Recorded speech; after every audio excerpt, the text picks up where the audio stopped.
Hello everyone, good morning. কেমন আছো সবাই? আশা করি সবাই অনেক ভালো আছো আর সুস্থ আছো, আর আমরাও খুব ভালো আছি।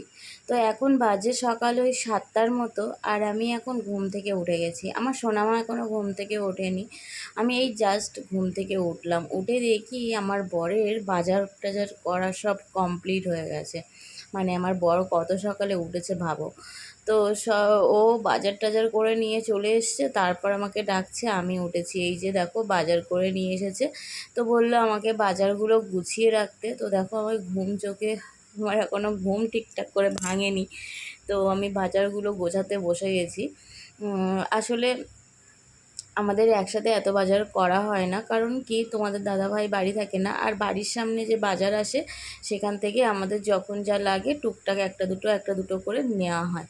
তো ওই কারণে একসাথে বাজার করা হয় না। তো তোমাদের দাদাভাই বাড়িতে আসলে তখন একসাথে বাজার করে নিয়ে সব ফ্রিজের মধ্যে রাখা হয়। তো এই জন্য সব বাজার করা হয়ে গেছে। তো আমি সব পেপারের মধ্যে ঢুকিয়ে এরকম করে রাখছি, রাখলে কি হয় অনেকটা দিন থাকে, ভালো থাকে। তো যাই হোক, আমার বাজার গোছানো প্রায় কমপ্লিট। আর এই দেখো ওই পুঁই শাকটাও এনেছে। তো আজকে সকালের টিফিনে ছিল দেখো কুমড়ো আলু পটল দিয়ে একটা তরকারি আর রুটি। তো চলো ঝটপট টিফিনটা করে নিই, কারণ অনেকটা বেলা হয়ে গেছে, আমার সোনামাও উঠে গেছে, আর আমি বসেছি এখন টিফিন করতে। খাওয়াতে তো হবে, খিদে লেগেছে। তো খাওয়া তাহলে।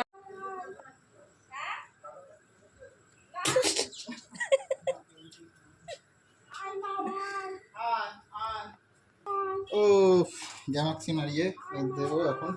এখন দেবে? হ্যাঁ, তো বর আসলেই আমি এরকমভাবে বরের মুখের সামনে ক্যামেরা ধরি, আর ও খুব হাসে আর কি। আমাকে নিয়ে এটা ওটা বলে। তো ওই জন্য আমি লুকিয়ে লুকিয়ে জানলার ফাঁক দিয়ে একটুখানি ক্যামেরা করছিলাম, আর দেখতে পেয়ে গেছে, তাই জন্য আমি লজ্জা পেয়ে হেসে উঠেছি। তো যাই হোক, এখন গ্যামাক্সিন নিয়ে আসলো, আর ও ডাক্তার দেখিয়ে ওষুধ নিয়ে এসছে। তো এখন ওই চারিদিকে ছড়াবে আর কি। পেছন দিকে দেখেছো তো তোমরা কীরকম জঙ্গল হয়ে গেছে, তো ওই সবগুলো পরিষ্কার করবে। আর এই দেখো এগুলো হচ্ছে আমাদের গাছের কলা, গাছে হয়েছে। এগুলো কিন্তু কাঁঠালি কলা, সৌরি কলা না। তো খুব সুন্দর কলা হয় আমাদের বাড়িতে। দেখো কত সুন্দর কলা হয়েছে। মা ওদিকে রুটি দিয়ে কলা দিয়ে খাচ্ছে। আর এই যে কলাগুলো দেখো কত সুন্দর, তোমাদেরকে একটু দেখিয়ে দিলাম।